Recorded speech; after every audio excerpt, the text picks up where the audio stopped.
right, y'all, welcome back to the show. It's Anti-War Radio, Chaos 959 in Austin, Texas. And, earlier in the show when we were talking with Martin Smith about his documentary called Obama's War, one of the guys featured in that is a guy named David Kilcullen.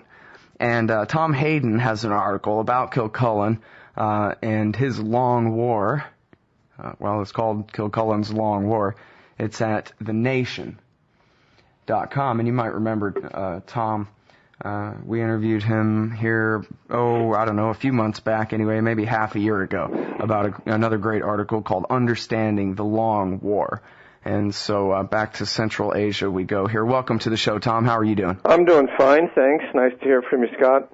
It's great to have you on the show here, and what a great article. I've recommended it to a lot of people, really enhanced my understanding of a lot of this stuff. I guess let's start with Kilcullen, since he's right there in your title. Who is he? Well, I don't want to demonize the poor guy. I've never met him, but I've been reading him. I feel like a stalker for years. He's quite a character. He comes from Australia. He was in the Australian Army. He's got a PhD in anthropology. After 9/11, at some point, he became advisor to the Bush State Department and to the Pentagon on counterinsurgency, the theory and practice, because he had been engaged in it in Asia for some years. So he's like an intellectual with some battle credentials, and he's very, very smart. Maybe excessively smart. A ton of articles over the years, and he was the advisor to Petraeus during Iraq. He was the top counterinsurgency advisor. He takes credit for helping invent the surge, and he's come out with a book called The Accidental Guerrilla, which is kind of a summary of most of his writings and his views.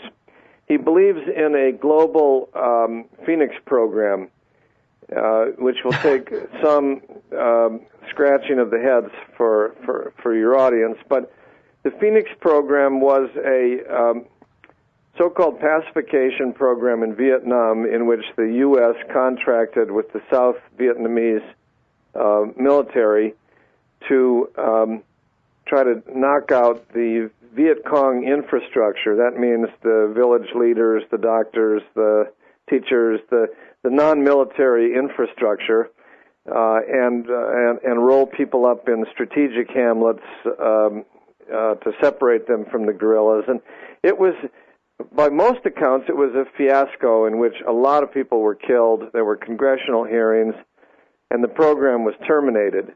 But Kilcullen stands virtually alone, calling for its revival, saying it was widely misunderstood. It's just what's needed, and that's a clue to the kind of operation that he took pride in Iraq and looks forward to in Afghanistan. It's the dark side, the underbelly of counterinsurgency, which often sounds like like a community policing program combined with Peace Corps development or something for civilians. But it does involve a lot of killing, extrajudicial killing, usually at night, to decimate the enemy before you can protect the civilians. And I think that's what we have to worry about in Afghanistan and Pakistan, already happening, already underway. Mm-hmm.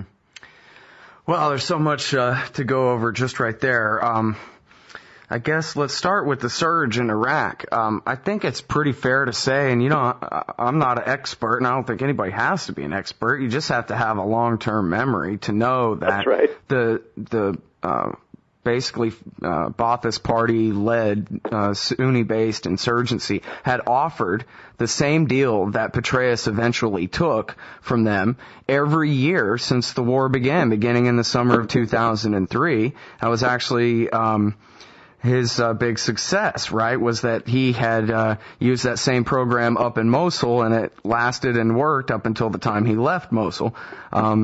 But then they also just helped the Iraqi army basically ethnically cleanse Baghdad to about 85% Shiite, and basically ran all the Sunnis out of town, as Patrick Coburn has put it on this show, and there's your expert.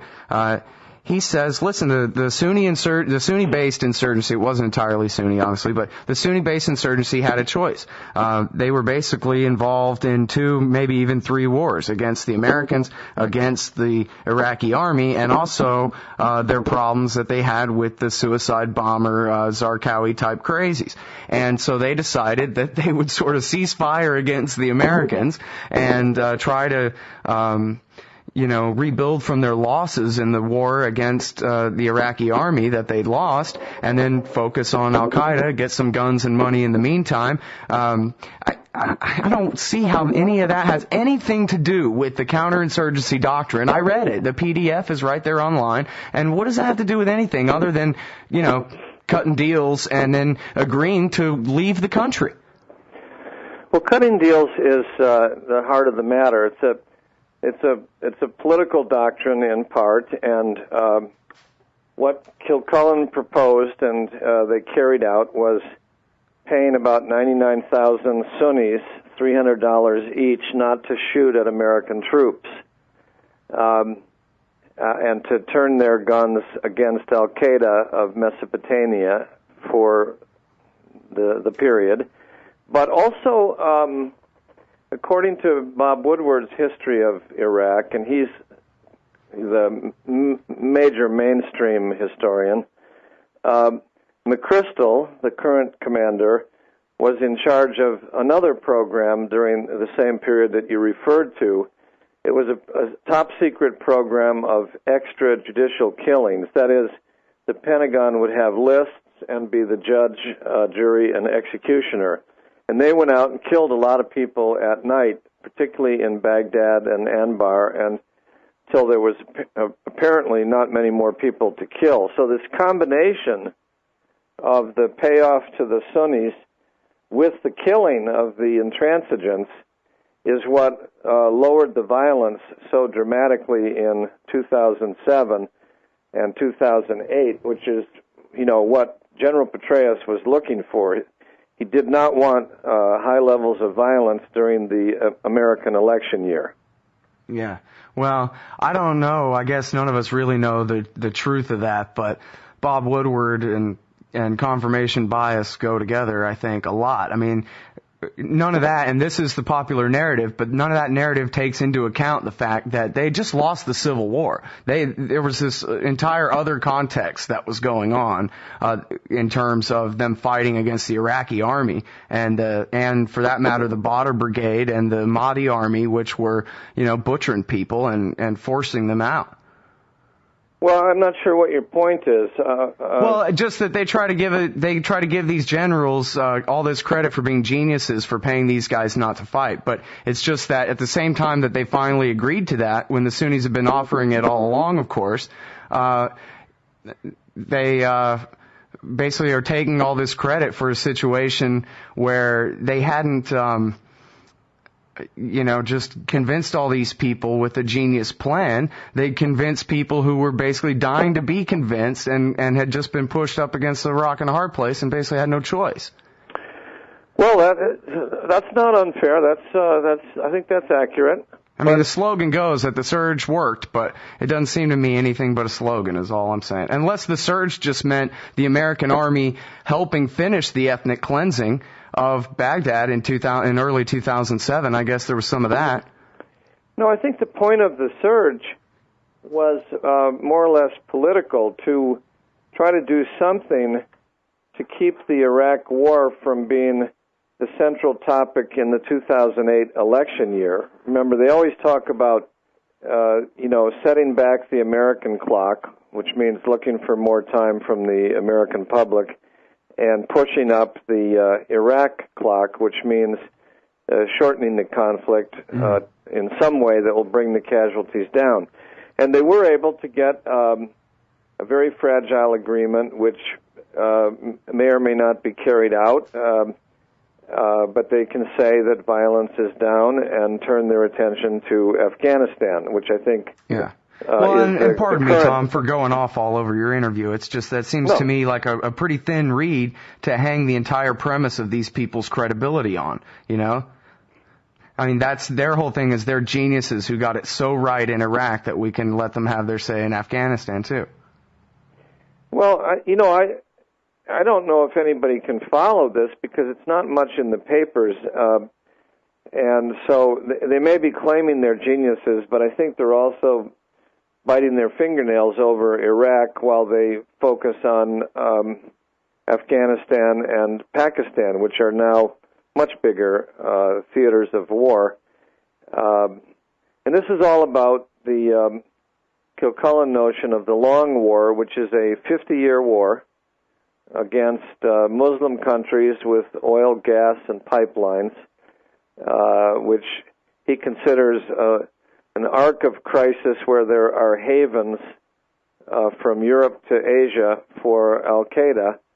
And when you think about it, the audacity is staggering because a 50-year war, and that's a minimum estimate, would involve 13 presidencies, 25 sessions of Congress, 2 years each, voters who are not yet born, people running for office who are not yet thinking about it, and somehow it's kind of assumed by these people that this will continually be approved by the American people through elections, or the elections will have to be somehow ignored because the plan is the plan. And I think people have to wake up and realize that from Kilcullen's point of view and Abizaid's point of view and the Pentagon's point of view, we're in about year 8 of a 50-year minimum, 50-year war. Well, that's why they call it Indian country, right? Because all of Eurasia is our old West now. Well, that makes it a 300-year war, right? We're still in the later stages of the Indian Wars. But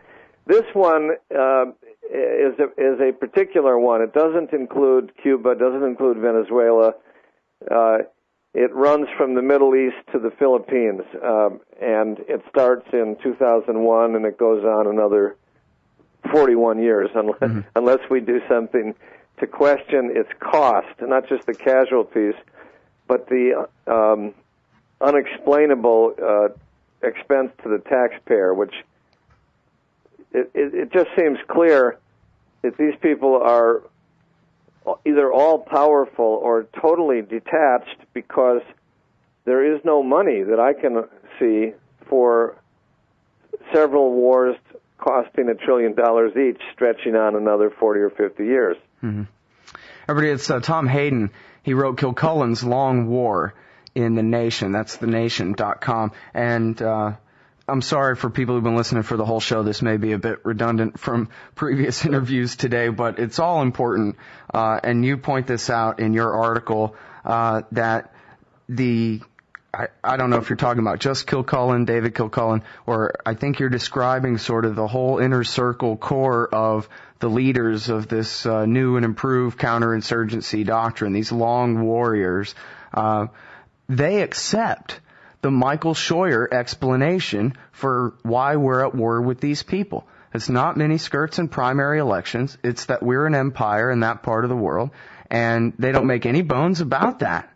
And they, in fact, I guess they consider themselves very realistic and smart for not going along with that myth, but in fact facing the reality of why we're attacked in the first place and so forth. But then I think he's saying here the conclusion that they draw is, well, that's why we just have to make sure and be really smart about how we occupy Eurasia forever. We have to try to occupy it in a way where the locals like us as the local police force somehow, and we kill anyone who dares resist us in such a way that it doesn't lead to the recruitment of all of their cousins into the war of resistance against us, which has been, I guess, the lesson of the last 8 years. So, you know, I gotta tell you, I was kind of amazed by this. The whole thing about either they're all powerful or very detached from reality. I gotta tell you, I think I'm leaning toward the latter there. Well, they're very incorporated into the reality of war. These are not armchair intellectuals. but I think that they're in a cluster, a cloister, a bubble, whatever you call it, of national security thinkers who think alike, and they don't pay much attention to trends in the United States. The head of this group is John Nagel, who's the president of the Center for a New American Security in Washington. He's written books on counterinsurgency. Kilcullen is probably the brainiest and the most eccentric. Scheuer, who you mentioned, is from a somewhat different background. He was the CIA's tracker of bin Laden. And, you know, they live in a think tank world, basically, and I just want to be clear. I wasn't saying that Scheuer was one of them. He's the guy who's been very politically incorrectly saying that they don't hate us for freedom. They hate us because of Palestine, because of the support for the Kings Abdullah in Jordan and Saudi Arabia, support for Mubarak in Egypt, their torture regimes that those people put on, those governments put on their people, and all the emirs and sultans throughout Kuwait and the Arabian Peninsula there. That's what it's about. And he says even, you know, hey, I'm just an analyst. You guys decide whether you think that it's worth it or not. I'm just telling you that that's why 3,000 people died, not because we're free. Yeah, no, I think he's a pretty good author to read, and I think that Kilcullen shares the same view, but Scheuer puts it more bluntly. He says you either deal with Al-Qaeda's agenda and break with the current emphasis on doing anything that Israel says is in Israel's interest, and breaking from the tyrannical Arab regimes that put these people in the basement cells, or you have to kill a lot of people in a long war. You have to kill a lot of people, or negotiate. So let's talk about Afghanistan. I mean, I think this is we ought to be in virtual time here. It comes down to a case in point, and I don't know what Kilcullen would say about it. The alleged head of the Afghan Taliban, Mullah Omar, who after 2001 moved over to Pakistan, he heads the Shura Council in Quetta, and the American ambassador says he's got to be eliminated, and if the Pakistanis don't do it, the U.S. will, which is pretty scary because it's a town of 700,000 Muslims. But anyway, Mullah Omar has a proposal, and I'm not saying that you should agree with it, but that all negotiations involve initial proposals. And the U.S. has not replied in kind, but he's given it to the U.S. through the Saudis. The Saudis are actually sponsoring a peace process behind the scenes, because this is all about Sunni versus Shia on one level, and the people in Pakistan and Afghanistan are largely Sunni, and that's why Iran is sidelined to an extent, because they're Shia. So the proposal from Mullah Omar consists of the following points. One, that there should be a power sharing arrangement in Kabul, with or without the Karzai government, but implied as negotiations with the Taliban and with other entities, a power sharing arrangement. Number two, there has to be a incorporation of the insurgents and the Taliban fighters into a reformed and reconstructed Afghan army. And number three, there has to be a peacekeeping force, not NATO or the present coalition, but a peacekeeping force from nations that are Muslim nations. It's not an unreasonable starting point if you try to visualize the eventual outcome. And I think all the U.S. is trying to do is weaken the Taliban and Al-Qaeda militarily to a point where they'll negotiate the same points on U.S. terms.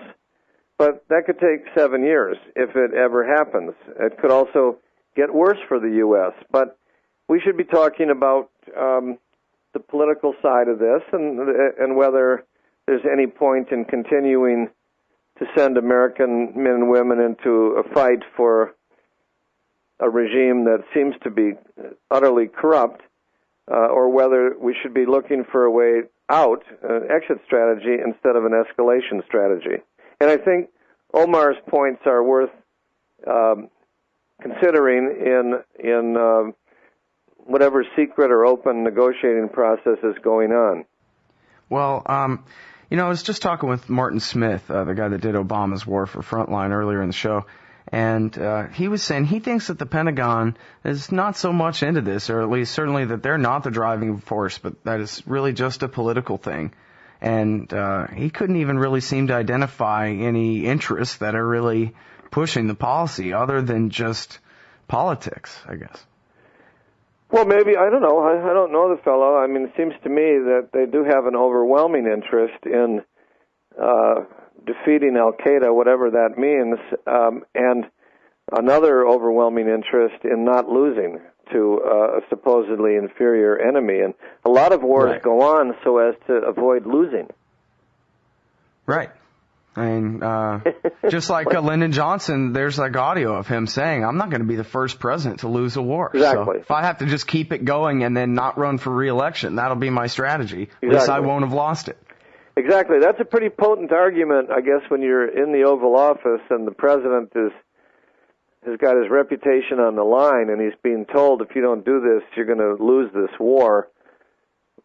I don't know what dances in his head, but it's got to be some pretty scary political prospects. Mm. All right. Well, now, do you think that the Obama administration, the idea that Petraeus and McChrystal would actually have negotiations with the Taliban types to work out an actual exit strategy, or would this just be a part of figuring out how to stay forever still? Yeah, no, I think negotiations are clearly going on at some level or several levels, and that they're in secret. But occasionally, you hear that somebody's just come back from a meeting with the Taliban commander, and it's got to be about something.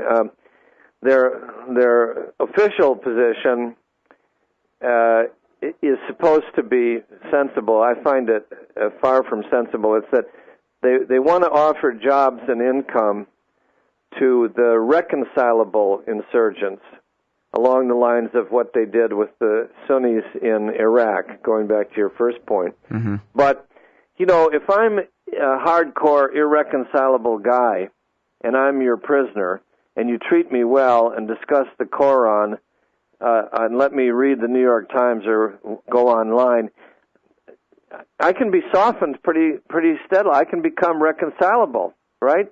Or somebody who is already in the category of reconcilable, if you bomb his house and kill his family, he can become irreconcilable in a moment, right? So this idea that you can draw a line between the hardcore Taliban and the ones that you can buy off is just a stumbling first step. It's a big mistake. What you have to do is consider that their motive is not to get paid. Their motive through history has been to fight against foreign invasions. And so if you want to lessen their violence, you want to withdraw the provocation of the occupation. It's that simple, which of course Petraeus doesn't want to do at this point because the war is far from won, and he can't afford, on his reputation, a loss. So I think they've had an opportunity this last month because of the unbelievable exposure of the corruption in Kabul to say we have to get out because we don't have a partner. But it looks like they've found some vitamin for Karzai, and they're going to pump him back up, and then they're going to add more troops. So the moment is swiftly passing, and it will be up to 50 or 75 members of Congress and the media to provide some criticism from the inside, and it'll be up to the peace movement to increase the opposition at the neighborhood level. Already, I think Obama has to be very worried that 70% of Democrats in polls as recently as last month thought that this was a bad war. They're not with him. And his support base has declined to Republicans, who, of course, want to get rid of him. You know, the Republicans will say if he gets out that he's weak and he's surrendered to terrorism. If he stays in, they're cheering him to stay in. As soon as he stays in, then they'll accuse him of causing a quagmire and not having a victory strategy. So and they'll even really stuck. They'll even skip cheering him for staying. They'll always accuse him of not doing enough and being a pacifist, like Rush Limbaugh said last week. Right. So he's stuck. Yeah. Well, now, what did you make of the article in the Telegraph last week? Did you see where one of these Taliban guys, I think claiming to speak for Mullah Omar, said, we're willing to give up the Al-Qaeda, which I guess means the last Egyptians and Saudis hanging out with Osama up in the mountains there? I don't think that's quite what they said, but I thought that it was very important, and more important was how it was dismissed and trashed by the American media and the American negotiators. I've had the same thing, though. It's not just an official disdain for anything sensible the Taliban might say, short of "we surrender." I meet people all the time who, you know, when I say negotiate with the Taliban, you know, they think it's, you know, an insane group of thugs, terrorists, and rapists who are incoherent, and you can't negotiate with them. Or they dismiss Mullah Omar. They say, well, you know, how can we trust him? So we're in the very early stages of recognizing reality here, and I don't know what it will take, more you know, higher body count, I'm afraid to say, deeper quicksand, because the mode they're in now is to just dismiss any peace gestures from the Taliban, which only hardens the hardline faction of the Taliban if there is one. They'll say, see, you offer the Americans a possible way out, and they reject it and they drop more bombs. So it's a very, very bad situation at the moment, but it's unsustainable, and I think people need to keep up the criticism, do their reading, keep the pressure on Congress, speak out, because we are a factor in this. If 70% of the American people were for the war, don't you think those 40,000 troops would be dispatched yesterday? Right. The reason they're not dispatched, even now, is that the White House can't figure out a convincing explanation for why to send 40,000 troops into a quagmire on behalf of a government that's a corrupt gang of drug dealers and landlords and warlords. So, I wish I could come up with a good plan for how to actually put pressure on them, but I'm afraid we have to end the interview now because Gabriel Kilcullen's coming up next. I really appreciate all your time on the show today and your insight here. Oh, and there he goes. That was Tom Hayden. You can read him in The Nation. Kilcullen's Long War. Gabriel Kilcullen right after this.